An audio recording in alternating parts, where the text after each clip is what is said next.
1000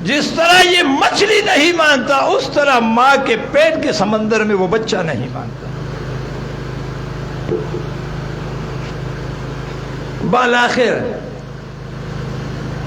فرشتے کو زبردستی کرنا پڑتا ہے، پھر فرشتہ زبردستی اسے نکالتا ہے. اس لیے تو وہ روتا ہے. بچہ جو پیدا ہوتے روتا ہے نا، اس کی ایک وجہ یہ ہے کہ وہ کہتے ہیں میرا گھر بگاڑ دیا، میری زندگی برباد کی، مجھے اپنے گھر سے بے گھر کر دیا، مجھے مسافر کر دیا، میرا گھر تو نے اجاڑ دیا، میں یہاں خوش تھا، کیوں مجھے دوسرے جہان لے جا رہے ہو؟ اب یہ یہاں زندگی گزارتا ہے. بولو یہاں، بولو نا یار، زور سے بولو. اعلموا انما الحیات الدنیا.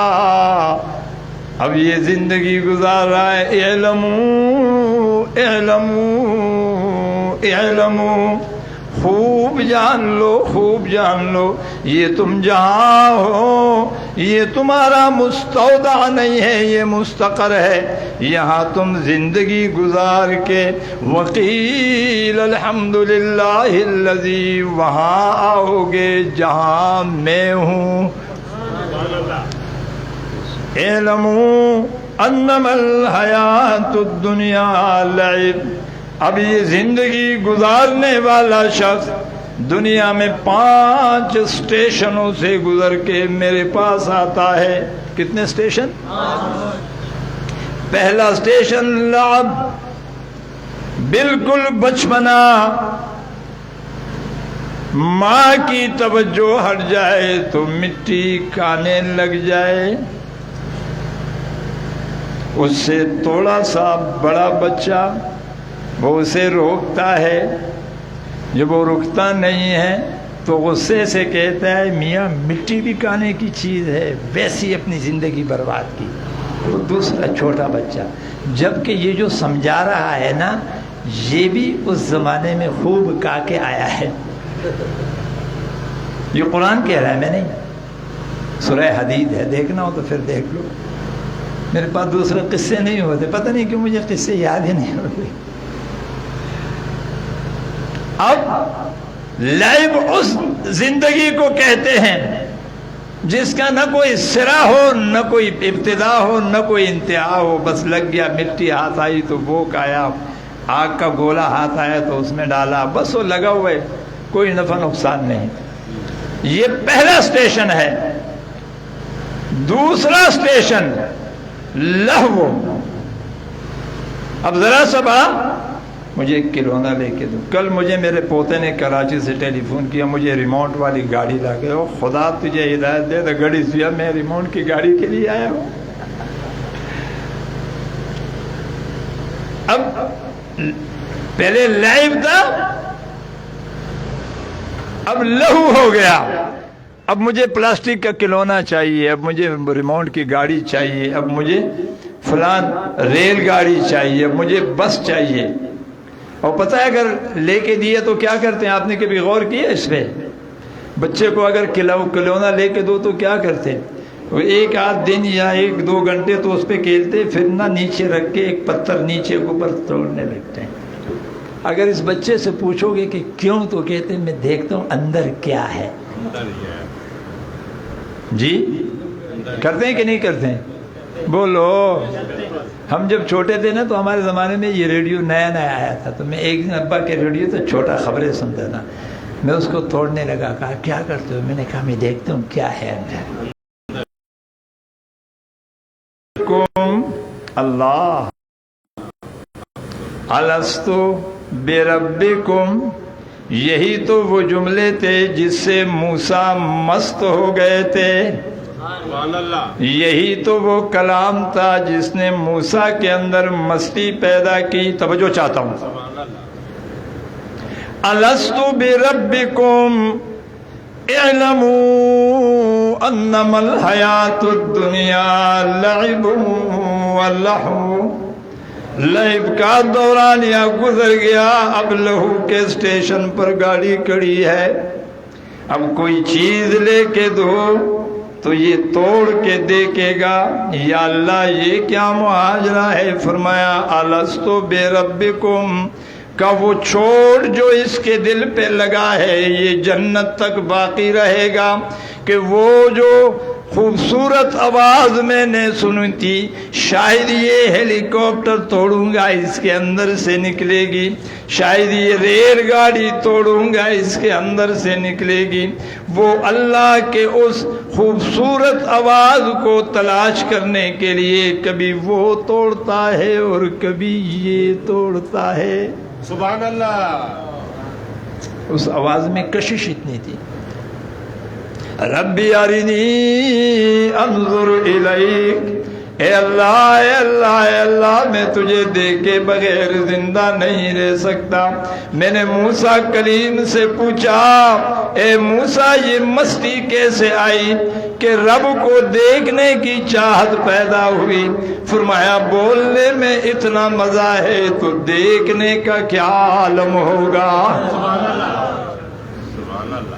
اعلموا انما الحیات الدنیا لعب ولہو۔ اب لہو کا زمانہ آیا، اب اس سے جو بڑا ہے، توجہ ہے آپ کی، وہ پہلے والے کو یہ ڈانٹتا تھا نا کہ تو نے زندگی بولو تو کچھ تو بولو، زندگی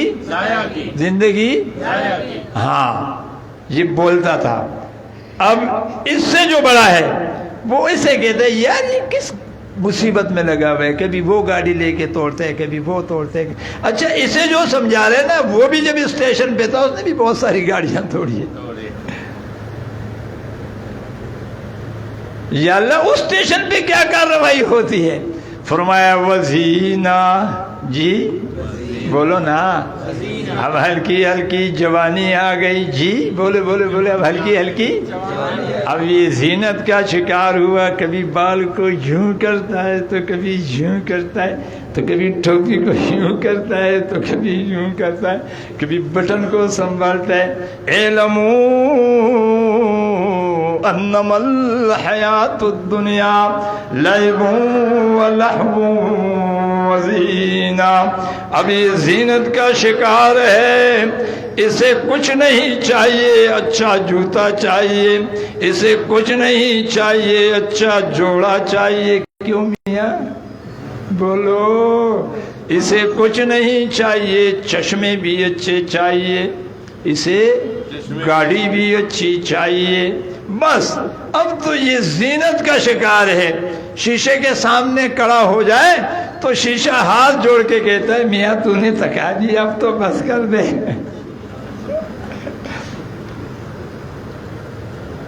تو ہم مجبوری سے شیشے کو کہہ دیتے ہیں میاں تو تھکنا، اس لیے کہ اللہ نے فرمایا کہ یہ کرے گا تو یہ کرے گا۔ اعلموا انما الحیات الدنیا لعب ولہو وزینہ۔ اب اس سے جو بڑا ہے،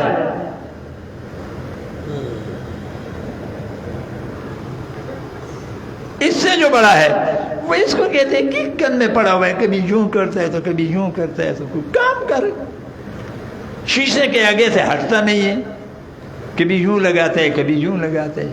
ابھی جوڑا پہنا تھا شام ہو گیا دوسرا، کوئی اور دھندا بھی ہے۔ جو سمجھانے والا تھا وہ کہتا ہے تو نے اپنی زندگی ویسے برباد کی، یہ کوئی زندگی ہے یوں کرنا ہے، کوئی کام کر۔ یہ جو سمجھانے والا ہے یہ جب اسٹیشن پہ تھا اس میں بھی کمی تھی۔ بھائی کوئی بات پلے پڑ رہی ہے جی؟ مزہ بھی آ رہا ہے کہ نہیں؟ تک گئے؟ اب چوتھا اسٹیشن آیا، اعلموا انما الحیات الدنیا لعب ولہو وزینہ۔ اب چوتھا اسٹیشن وتفاخر فی الاموال والاولاد۔ اب چوتھا اسٹیشن بچپنا بھی چلا گیا، لڑکپن بھی چلا گیا، جوانی بھی چلی گئی، اب بڑھاپے کے آثار پیدا ہو گئے۔ اب جہاں بھی بیٹھتا ہے کہتا ہے یار کوئی ایسی بات تھوڑی ہے، الحمدللہ میرے 3 بیٹے ہیں، 2 گاڑیاں ہیں، اچھی کوٹھی ہے، کوئی مسئلہ تھوڑی ہے۔ اب یہ اس مشغلے کا شکار ہے، اب یہ بھی بھول گیا۔ جی بولو نا، جس اسٹیشن پہ پہلے بیٹھا ہوا تھا وہ کہتا ہے یہ بھی کوئی کام ہے، کام تو یہ ہے، کون سا؟ وَتَفَاخُرُ فِي الْأَمْوَالِ وَالْأَوْلَادِ، کہ اپنے اولاد گنواتے رہو لوگوں میں فخر کے لیے، اور اپنا مال گنواتے رہو لوگوں میں فخر کے لیے۔ چچا کے سامنے بیٹھ کے کہتا ہے مجھے کیا فرما، میرا ایک بیٹا امریکہ اور ایک کینیڈا میں ہے، ایک پاکستان میں آرمی میں کرنل ہے، بڑی کوٹی ہے۔ وَتَفَاخُرُ فِي الْأَمْوَالِ وَالْأَوْلَادِ، اور کہتا ہے یہ جو مجھ سے پہلے تھا یہ تو زندگی برباد کر گیا، زندگی بولو زندگی، وہ کہتا ہے اس سے پہلے والے نے زندگی، اور وہ کہتا ہے اس سے پہلے والے نے زندگی برباد کی۔ اب یہاں بات کو بریک کرتا ہوں، واپس یہاں جوڑوں گا تو پھر انشاءاللہ آپ سمجھ جائیں گے۔ وہ جو فرشتہ ماں کے پیٹ میں آیا تھا، یاد ہے نا بات آپ کو؟ اس نے بڑے وعدے کیے تھے، جی بولو، زندگی کا سفر مکمل ہوا، آخری اسٹیشن پہ یہ پہنچا۔ اب وہ فرشتہ، وہی فرشتہ پھر قریب آیا، السلام علیکم، پہچانا؟ جی کہتے ہیں نہیں، وہی ہوں نا جو ماں کے پیٹ میں آیا تھا، میں نے کہا تھا نا آسمان ہوگا، سچ کہو ہے کہ نہیں؟ ہے۔ میں نے کہا تھا نا سورج چاند تارے، کہا وہ بھی ہے۔ میں نے کہا تھا نا نہر سمندر دریا، وہ بھی ہے۔ میں نے کہا تھا نا درخت پھل پھول اور دنیا جہان کے میوے، وہ بھی ہے۔ میں نے کہا تھا نا کوٹی ہوگی بنگلہ ہوگا، وہ بھی ہے۔ میں نے کہا تھا نا پیار دینے والی ماں اور شفقت کرنے والا باپ، بولا وہ بھی ہے۔ تو میں نے جو کچھ کہا تھا سچ تھا، تو یہ کہے گا بالکل سچ تھا۔ تو اب آپ کو ایک اور جگہ کی بات بتاتا ہوں، یہ جہاں تم ہو نا یہ تو گند ہے، جس طرح ماں کا پیٹ گندا۔ میں تجھے وہاں کی خوشخبری سناتا ہوں جہاں دودھ کی نہریں بہتی ہوگی، سبحان اللہ، شہد کی نہریں بہتی ہوگی، سبحان اللہ، اور صاف ستھرے پانی کی نہریں بہتی ہوگی، اور شراب بوتلوں میں نہیں ہوگا، نہر بہتا ہوگا، سبحان اللہ، اور وہاں حوریں ہوگی، غلمان ہوں گے۔ وہ جو تم کہتے ہو سجدے میں سبحان ربی الاعلی، وہ رب بھی تمہیں نظر آ جائے گا۔ سبحان اللہ، یہ سن کے کہتے یار تو کیوں میرے پیچھے پڑا ہوا ہے، تو میری جان کیوں نہیں چھوڑتے، یہ بتا، تیرا اور بھی کوئی کام دھندہ ہے؟ وہاں میں آرام سے رہ رہا تھا، وہاں تو پیچھے آیا، پتہ نہیں کیسے آیا۔ اب یہاں میری زندگی تھوڑی سی سدھر گئی، لعب سے لہو، لہو سے زینہ، زینہ سے تفاخر، اب تو میں کچھ مزے والی زندگی آ گئی، یہاں تو پیچھے پہنچ گیا کہ اب میرے ساتھ وہاں چل، تیرا اور بھی کوئی کام دھندہ ہے؟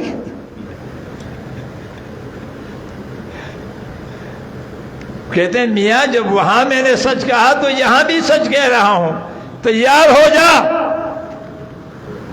خیر جیسے وہاں تیار نہیں ہو رہا تھا، جی جیسے بولو جیسے یہاں بھی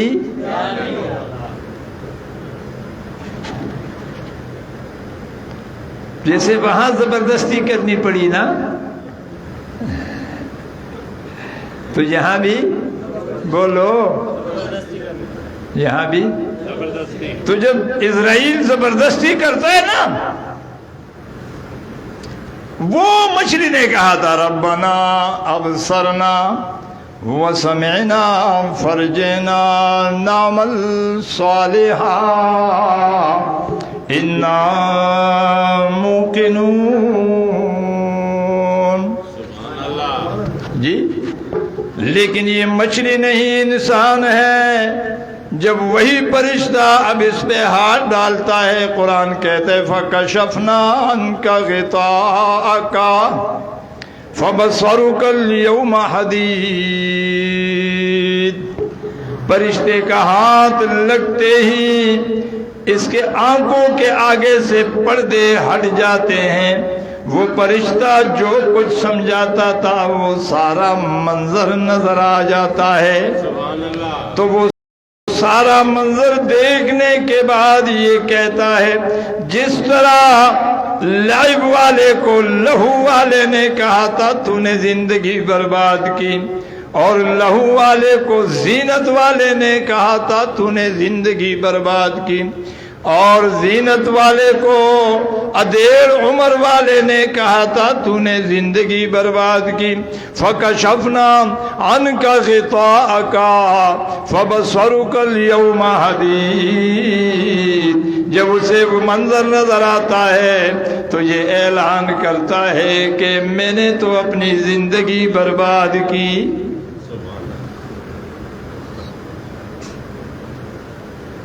تو میرے دوستو ایک بات مکمل ہو گئی، دوسری بات 2-3 منٹ میں مکمل کر کے ختم کرتا ہوں، یہ ذرا لمبی تھی. کہ ایسا نہ ہو کہ ہم بے خبری میں ہو اور اسے قیام سمجھ بیٹھے ہو کہ یہ کمرہ بھی ہو گیا، یہ بھی ہو گیا، چھت بھی ہو گیا، یہ ماشاء اللہ سب. نہیں، ایسے نہیں ہے، ایسے نہیں. آپ جو بھی ہو ایسے نہیں ہے. جی بولو. وسیق الذین اتقوا ربهم الی الجنت زمرہ بتا رہا ہے کہ تو مسافر ہے. جی بولو. تو کچے گھر میں ہے تب بھی بولو نا. پکے گھر میں ہے تو بھی، مسجد کا امام ہے تو بھی، مقتدی ہے تو بھی، ملک کا رائی ہے بادشاہ ہے تو بھی، اور رعایا ہے تو بھی مسافر ہے. یہ جملہ بتا رہا ہے کہ وَقِيلَ الْحَمْدُ لِلَّهِ الَّذِي، یہ جملہ بتا رہا ہے کہ کام مکمل ہوا، اس لیے تو کہہ رہا ہے الحمدللہ. جب شروع کیا تھا تو بسم اللہ، جب کام پورا ہو گیا تو وَقِيلَ الْحَمْدُ لِلَّهِ الَّذِي، کدھر ہے؟ وَقِيلَ الْحَمْدُ لِلَّهِ رَبِّ الْعَالَمِينَ. اللہ پوچھتے ہیں بندہ کیا ہوا؟ بڑا الحمدللہ الحمدللہ کہہ رہے. یہ کہتا ہے ربا سفر مکمل ہوا. جی اب سفر تو مکمل ہوا، کہیں ایسا تو نہیں ہوا جو میں گزارش کر رہا ہوں. یہ دوسری بات اور آخری بات. ہندوستان کے ایک شاعر تھے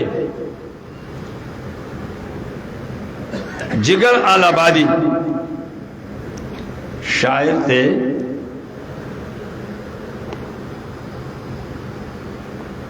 اس کا ایک بیٹا تھا، اس کا نام شمس تھا. ان کے اکثر خاندان کا حصہ کینیڈا میں رہتے تھے. یہ تاریخ کا حصہ ہے. یہ اس زمانے کی بات ہے جب ہندوستان پر برٹش گورنمنٹ تھی.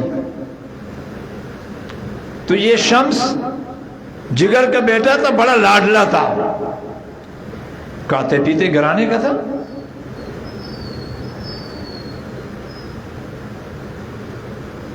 تو ان کی بہنیں اور اکثر رشتہ دار کینیڈا میں تھے، برطانیہ میں.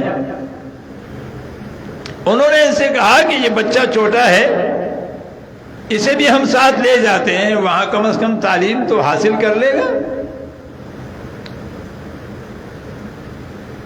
ابا نے کہا ٹھیک ہے. ابھی 2-4 مہینے باقی تھے. اس دوران ہندوستان میں ایک نیا گین متعارف ہوا تھا بچوں کا. Gain gain gain gain gain کیا؟ لیکن اس گیند پر گھوڑے کی تصویر بنی ہوئی تھی. جی توجہ سے سنو.